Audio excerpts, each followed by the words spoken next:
បាទជម្រាបសួរពុកម៉ែបងប្អូនអ៊ំពូមីងវីដេអូនេះហាងឌីជោសូមបង្ហាញពីរបៀបតម្លើងទូຂະຫນາດ 57 cm បាទដូច្នេះបងប្អូនចូលទៅតាមខេត្តបងប្អូនហែកមើលឧបករណ៍ទាំងអស់នេះឲ្យព្រមមានបញ្ហាបែកបាក់ត្រង់ណាបងប្អូនអាចថតជាវីដេអូដើម្បីជាភស្តុតាងធ្វើការដូរជាមួយហាងបានហើយហែកមកគឺវាមានផ្ទាំងពីរយើងយកផ្ទាំងពីរហ្នឹងហើយយើងដាក់ជាមួយនឹងជ័រទំបោជើងបាទរួចហើយយើងចាប់ដើមមើលវិសកំណល់ជើងវាទាំង4ហើយដែកនេះគឺជាដែកតំណងកដាលវាយើងដាក់ចូលជាមួយនឹងដែកហ្នឹងបងប្អូនបាទបន្ទាប់ពីពុកម៉ែបងប្អូនដាក់ចូលជាមួយនឹងកដាលហ្នឹងហើយយើងចាប់ដើមវិសសងខាងបាទហើយសម្រាប់ឧបករណ៍មួយមានទៅស្រេចបងប្អូនបាទមួយទាំង4បាទសងខាងចូលទៅបាទបន្ទាប់ពីមួលរួចហើយមួលមកល្មមដៃកុំតឹងពេកបងប្អូនមកល្មមដៃបានហើយបន្ទាប់ពីមួលហើយយើងដាក់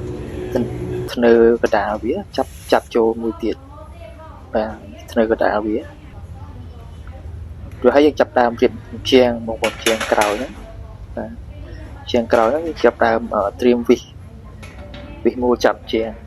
បងប្អូនមានទូរវិសធំបងប្អូនអាចប្រើទូរវិសធំបានងាយស្រួលក្នុងការមួលហើយចំពោះថតគេងចិញ្ចោនេះបងប្អូនដាក់ចូលហើយបងប្អូនមួលវិសចូលបាទសងខាងហើយជាការស្និទ្ធបងថតវិសចូលតាមក្រោយហើយបន្តមកទៀតពុកម៉ែបងប្អូនចាប់ដើមចាប់ជាងបាទប្រើទូរវិសធំបងប្អូនមានក៏បានឬក៏ប្រើទូរវិសទូចតែថែមទៅនេះក៏បានដែរចាប់ដើមចាប់ហើយអានេះក៏គឺធ្នើខាងលើខាងក្រោមហ្នឹងបងប្អូនអាចដាក់ខាងលើក៏បានដាក់ខាងក្រោមក៏បានតាមភាពងាយស្រួលបងប្អូនបាទហើយនេះគឺវិសដៃទ្វារហើយនេះគឺកលឹះ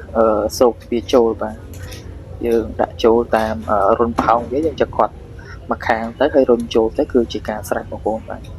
ចំពោះផ្លាស្ទិកសហ្នឹងបងប្អូនអាចបកចេញក៏បានឬក៏មិនបកក៏បានដែរ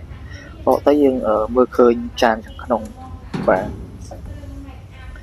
នេះគឺយើងតម្លើងរួចរាល់ហើយចំពោះដៃឆក់នេះគឺដៃឆក់បាទពីរគ្រាប់បងប្អូនបកស្គត់ហើយយើងដាក់កន្លែងនេះមកដើម្បីឲ្យឆក់ទ្វារជាប់បាទបងប្អូនមើលតាមវីដេអូនេះមួយទៅងាយស្រួលតម្លើងទេបាទហើយសម្រាប់តពួកផ្សេងហ្នឹងគឺយើងអាចដាក់តាមលំនាំវីដេអូនេះបានពុកម៉ែបងប្អូនបាទនេះប្រអប់កបិតប្រអប់ព្រាក៏យើងដាក់តាមធ្នើនឹងបាននេះជាការស្រេចអរគុណសម្រាប់ការគាំទ្រពីហាងឌីជោFound a slice in my pocket. Forgot last night's feast.